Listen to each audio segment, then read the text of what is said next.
Breaking news. గాజాలో పరిస్థితులు చాలా దారుణంగా ఉన్నాయి. గాజాలో పరిస్థితులు గంట గంటకు కూడా దిగజారిపోతున్నాయి. గాజాలో కనీసం చిన్నపిల్లలకు తాగటానికి పాలు లేవు. అక్కడున్న జనాలకు కనీసం తినటానికి ఒక మెతుకు కూడా లేని పరిస్థితి కనిపిస్తుంది. కేవలం గాజాలో ఎక్కువ మంది ఇప్పుడు గాలి పీల్చి మాత్రమే బతుకుతున్నారు. ఆ గాలి కూడా అక్కడ దుర్వాసనతో మనకు కనిపిస్తోంది. బాంబుల మూతతో గాలి కాలుష్యంగా మారిపోయిన పరిస్థితి కనిపిస్తుంది. కొన్ని చోట్ల దుర్వాసనలతో గాలి పీల్చలేని పరిస్థితి కూడా కనిపిస్తుంది. గత 48 గంటల నుంచి చూస్తే అక్కడ భీకర దాడులు జరిగాయి. ఈ 48 గంటల్లో కూడా భీకర దాడులు జరిగాయి. ప్రతి గంటకు కూడా పరిస్థితులు వరుసగా మారిపోతున్నాయి. ఈ క్షణం ఊపిరి తీస్తే ఊపిరి వదిలేలోపు ఏం జరిగిపోతుందో, తీసుకున్న శ్వాస వదిలేలోపు ఏం జరుగుతుందో కూడా తెలియని పరిస్థితులు, దయనీయమైన పరిస్థితులు ఇప్పుడు మనకి గాజాలో కనిపిస్తున్నాయి. బాంబులు, మిసైల్స్తో దాడులు చేస్తోంది ఇజ్రాయెల్. దాడుల్లో ఈ 48 గంటల్లోనే 90 మంది పౌరులు మృతి చెందినట్టుగా తెలుస్తోంది. మృతుల్లో చిన్నారులు, మహిళలు కూడా ఎక్కువ మంది ఉన్నారు. తమ వారిని కాపాడుకోవడానికి గాజాలో పౌరులు చేస్తున్న ఆ బతుకు పోరాటాన్ని మీరు ఆ టీవీ స్క్రీన్ పైన చూడొచ్చు. తమ బిడ్డలను కాపాడుకోవటానికి తల్లులు, తమ కుటుంబ సభ్యులను కాపాడుకోవటానికి ఆ కుటుంబంలో ఉన్న పెద్దవాళ్ళు ఎన్ని ఇబ్బందులు పడుతున్నారో చూస్తున్నాం. తల్లిని కాపాడుకోవటానికి ఒక బిడ్డను కాపాడుకోవటానికి ఒక తల్లి, ఇలా ఎన్ని ఇబ్బందులు పడుతూ ఉన్నారో ప్రాణాలను కాపాడుకోవడానికి మనం ఆ టీవీ స్క్రీన్ పైన చూడొచ్చు. ఏ ప్లేస్లో, ఏ ఇంటిపై, ఎక్కడ, ఏ క్షణంలో ఒక మిసైల్ వచ్చి పడుతుందో, ఒక బాంబు వచ్చి పడుతుందో తెలియని పరిస్థితి అక్కడ నెలకొంది. అక్కడ తినడానికి తిండి లేదు, తాగటానికి చిన్నపిల్లలకి కనీసం పాలు లేవు. కేవలం గాలి పీల్చి మాత్రమే అక్కడ జనాలు బతుకుతున్నారంటే ఎంత దయనీయమైన పరిస్థితులు ఉన్నాయో మనం అర్థం చేసుకోవచ్చు. ఈ 48 గంటలను ఒకసారి ఆలోచించండి.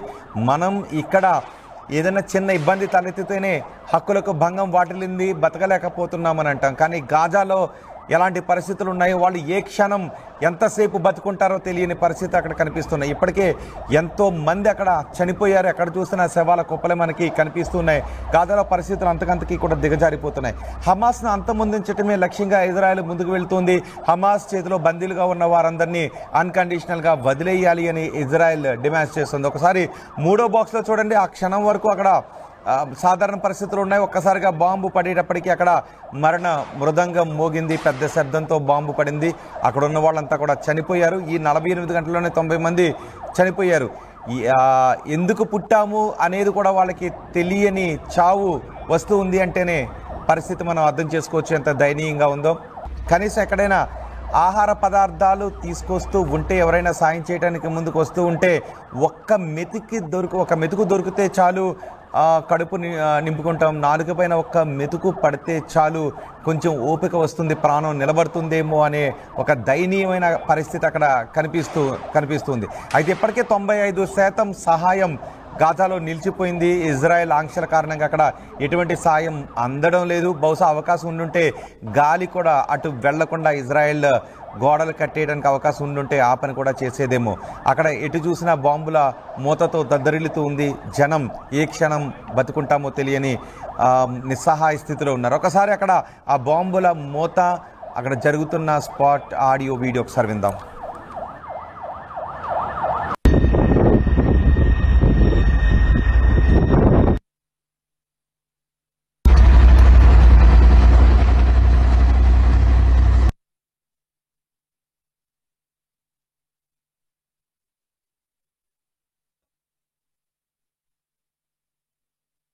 وينك يا زلمه استكشف هذا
గాజాలో పరిస్థితులు గంట గంటకి కూడా దిగజారిపోతున్నాయి. గత 48 గంటల్లోనే 90 మంది పౌరులు చనిపోయారు.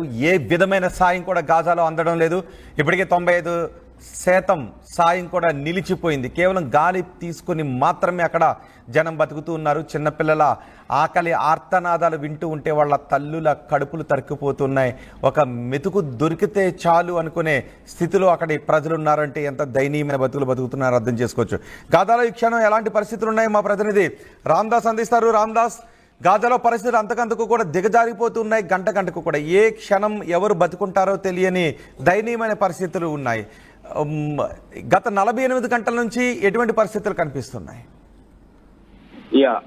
ఈ తాజా దాడి కారణం ఇజ్రాయెల్ అమెరికన్ బందీ ఎడాన్ అలెగ్జాండర్ అని చెప్పొచ్చు. ఆయనను బందీగా చేసుకొని హమాస్ తీవ్రవాదులు అతన్ని బందీగా చేసుకొని అతని జాడ చెప్పకపోవడంతో ఇప్పుడు తాజాగా దాడులు జరుగుతున్నాయి. ముఖ్యంగా సివిలియన్స్ ను టార్గెట్ గా చేసుకొని ఈ ఇజ్రాయెల్ దాడులు చేస్తుందంటూ హమాస్ ఆరోపిస్తున్న పరిస్థితి. గత 48 గంటలు దాదాపు 90 మంది చనిపోయిన పరిస్థితి కనబడుతుంది. ముఖ్యంగా ఈ దాడిలో చాలా మంది చిన్నారులు కూడా ప్రాణాలు కోల్పోయిన పరిస్థితి కనబడుతుంది. చిన్నారులు కావచ్చు, మహిళలు కావచ్చు ఎక్కువగా మరణించారు. పూర్తిగా పౌరులను టార్గెట్ గా చేసుకొని దాడులు చేస్తున్నారంటూ హమాస్ ఆరోపిస్తుంది. ముఖ్యంగా ఖాన్ యూనిస్, రఫా నగరాలపై ఇజ్రాయెల్ డిఫెన్స్ ఫోర్సెస్ IDF వైమానిక దాడులు చేస్తోంది.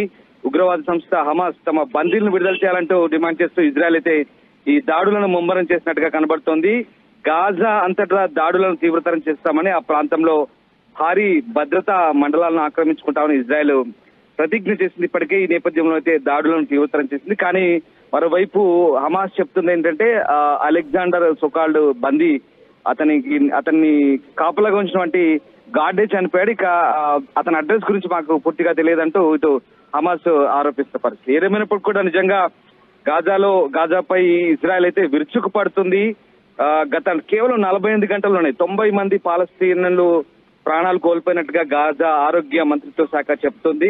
ఈ నేపథ్యంలోనే గాజాలో వేలాది మంది ప్రస్తుతానికి నిరాశలేరు. ఒక రకంగా చెప్పాలంటే మానవతా సంక్షోభం ఏర్పడింది. నిజంగా చెప్పాలంటే గాజాలో పరిస్థితులు చాలా దారుణంగా ఉన్నాయి. తినడానికి తిండి లేక, తాగడానికి నీరు లేక పూర్తిగా వరల్డ్ ఎయిడ్ అంతా నిలిచిపోయింది. ప్రపంచ దేశాల నుంచి వచ్చినటువంటి సహాయం కావచ్చు, లేదంటే స్వచ్ఛంద సంస్థల నుంచి, యునైటెడ్ నేషన్స్ నుంచి, లేదంటే ఆమ్నెస్టీ ఇంటర్నేషనల్, లేదంటే యునైటెడ్ నేషన్స్ సంబంధించినటువంటి ప్రత్యేక మానవతా సహాయానికి సంబంధించిన ఒక సంస్థ UN OCHA అంటారు. సో అక్కడి నుంచి రావాల్సిన సహాయం అంతా కూడా పూర్తిగా నిలిచిపోయింది. ఎందుకంటే పూర్తిగా ఇజ్రాయెల్ దిగ్బంధనం చేసింది. గాజా ప్రాంతానంతా కూడా ఎక్కడి నుంచి ఎట్లాంటి సహాయం రాకుండా కూడా పూర్తిగా అక్కడ దిగ్బంధనం చేసిన పరిస్థితి. ఎందుకంటే కేవలం హమాస్ ను నిరోధించడానికి, హమాస్ కు అక్కడ నిలువ నీడ లేకుండా చేయడానికి నిరోధించామంటుంది. కానీ పరిస్థితులు మాత్రం రోజు రోజుకు దిగజారుతున్న పరిస్థితి. వాస్తవంగా గాజాలో చాలా దారుణమైన సిచ్యువేషన్ కొనసాగుతుందని చెప్పొచ్చు. ముఖ్యంగా చిన్న పిల్లలు, మనం ఒకసారి ఆ దృశ్యాలు చూస్తూనే నిజంగా హృదయ విదారకంగా అనిపిస్తుంది. నిజంగా ఎవరు చేసిన పాపం ఎవరికి తగులుతుందనే ఆ దృశ్యాలు చూసినాక అనక మానలేము. ఎందుకంటే చిన్న పిల్లలు చిప్పలు పట్టుకొని, బొచ్చలు పట్టుకొని ఆ కాస్త బ్రెడ్ కోసమో, లేదంటే ఆ ఫుడ్ కోసమో అక్కడ ఇబ్బందులు పడుతుంటే, ఆ తొక్కిస్లాట్లు వాటి కోసం క్యూలో నిలబడి ఆడుకుంటుంటే నిజంగా ఎలాంటి బతుకులు బతికి ఇప్పుడు ఇలాంటి సిచ్యువేషన్కి వచ్చారనే మనకు ఆ దృశ్యాలు చూస్తే అర్థమవుతుంది. చాలా దారుణం. మంచినీళ్లు కూడా లేవు, సరైన వసతులు లేవు. 18 నెలల నుంచి కేవలం ఒక్క పూట భోజనం తింటున్నారు గాజా వాసులు అంటే మనం అర్థం చేసుకోవాలి. నిజంగా అంతటి దుర్భర పరిస్థితులు, అశాంతితో, హింసతో ఏం జరుగుతుంది? అశాంతి, ఆకలి కేకలు, అది అక్షరాల గాజాలో నిజమైందని మనకు అర్థమవుతుంది. నిజంగా రావాల్సిన సహాయం అందట్లేదు. ఎందుకంటే గతంలో రావాల్సిన సహాయాన్ని కూడా హమాస్ ఆ సహాయాన్ని పొంది తిరిగి అక్కడి ప్రజలకే అధిక ధరలకు అమ్ముకొని వాళ్ళు దాన్ని సొమ్ము చేసుకొని హమాస్ ఎవరైతే సైనికులు ఉన్నారో వాళ్ళందరికీ కూడా జీతాలు ఇచ్చిన పరిస్థితి. ఇప్పుడు హమాస్ కూడా చాలా ఆర్థిక కష్టాలు వెంటాడుతుంది. గతంలో పాలస్తీనా సెంట్రల్ బ్యాంక్ నుంచి తీసుకున్నటువంటి $1 బిలియన్ కూడా పూర్తిగా ఖర్చు అయిపోయినాయి. అలాగే వివిధ దేశాల నుంచి రావాల్సిన ఫండ్ కూడా పూర్తిగా ఆగిపోయింది. అమెరికా ఆంక్షలు కావచ్చు, ఇజ్రాయెల్ చేసినటువంటి దిగ్బంధనం కావచ్చు, పూర్తిగా ఎక్కడికక్కడ నిలిచిపోవడంతో పూర్తిగా గాజా స్ట్రిప్ అంతా కూడా ఆకలి కేకలతో దుర్భర పరిస్థితుల్లో ఉన్నదని మనకు అర్థమవుతుంది. At the same time Israel ఎప్పటికప్పుడు ఇటు కాల్పుల విరమణ ఒప్పందం కూడా మధ్యలోనే ఆగిపోయింది. కాబట్టి ఇక ఇజ్రాయెల్ మాత్రం తమ బందీలను విడిచిపెట్టేదాకా వదిలిపెట్టమంటూ ఎప్పటికప్పుడు దాడులు చేస్తున్న పరిస్థితి. సో మొత్తం మీద అయితే గత కొద్ది రోజులుగా పూర్తిగా అటు గాజా ప్రజలకు మెడిసిన్, ఆహారము, ఇవన్నీ చాలా ఎసెన్షియల్, అత్యవసర ఏవైతే ఉన్నాయో అవన్నీ కూడా చాలా రోజులుగా నిలిచిపోయాయి.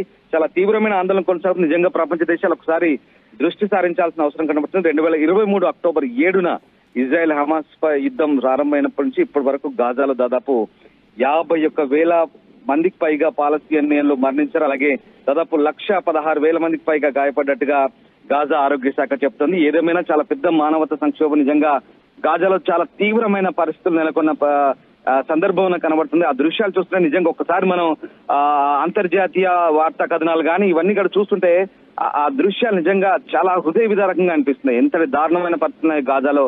గాజా మరొక ఆఫ్రికన్ కంట్రీస్ లాగా మారబోతున్నా నిజంగా అంతటి మానవతా సంక్షోభం రాబోతుందంటే ప్రస్తుతం ఉన్న పరిస్థితులు బట్టి మనకు నిజమే అనిపిస్తుంది. కానీ ఇంకా ప్రస్తుతానికైతే యునైటెడ్ నేషన్స్ కానీ ఇవన్నీ కూడా జోక్యం చేసుకుంటున్నాయి. ఎప్పటికప్పుడు ఆ సహాయాన్ని అందించేందుకైతే చర్యలకు పూనుకుంటున్నాయి. కానీ ఇక్కడ ఇంకా మిగిలే ఉంది, ఇంకా ఆశ మిగిలే ఉంది. కానీ ఇక్కడ హమాస్ వైపు నుంచి మళ్ళీ ఇటీవల కాలంలో తాజాగా ఇజ్రాయెల్ కూడా కాల్పుల విరమణ ఒప్పందానికి మళ్ళీ ముందుకు వచ్చినప్పుడు కూడా హమాస్ ఒప్పుకోవట్లేదు.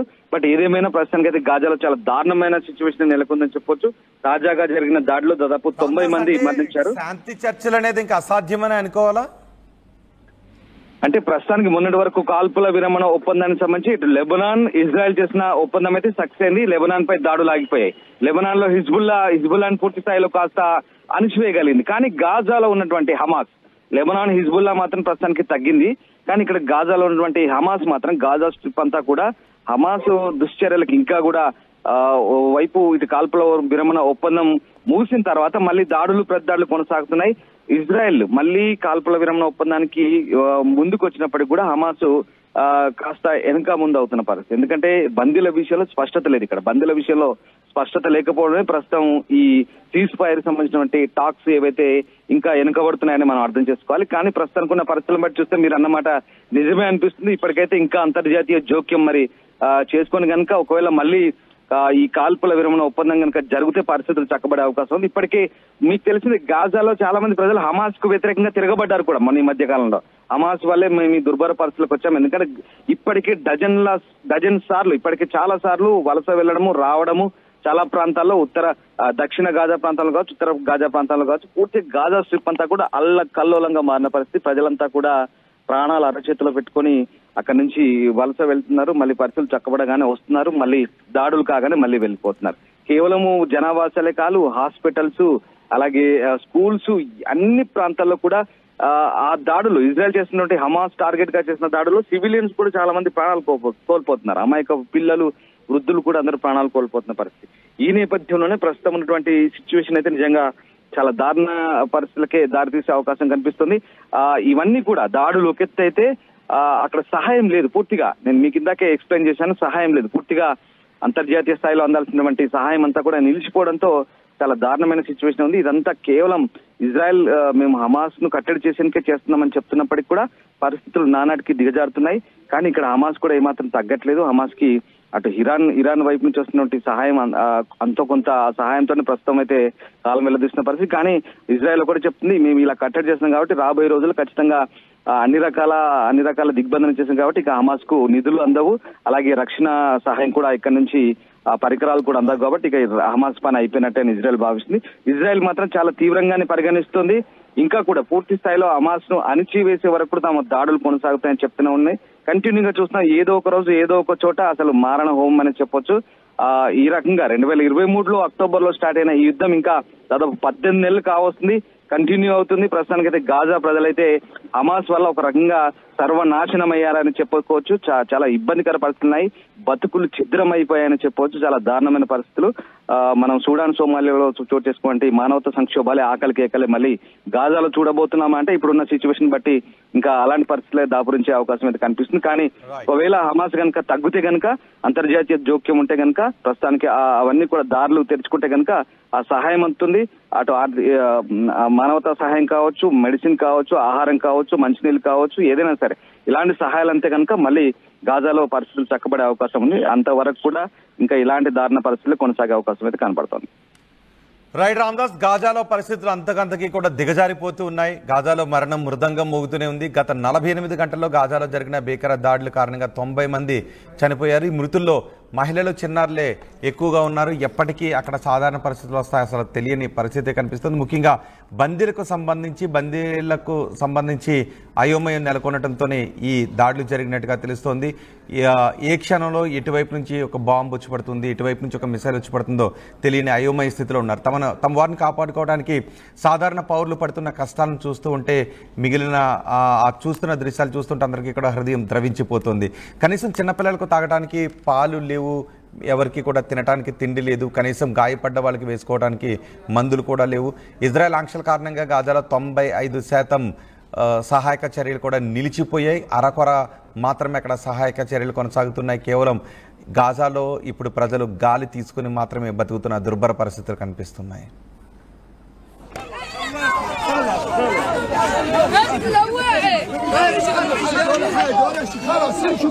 تم استهداف المستشفى الآن. تم قصف المستشفى.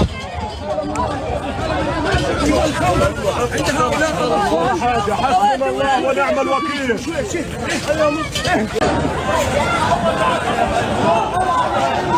يا الله استهداف سوق دير البلد. وين خبطوا؟ وين الاستهداف؟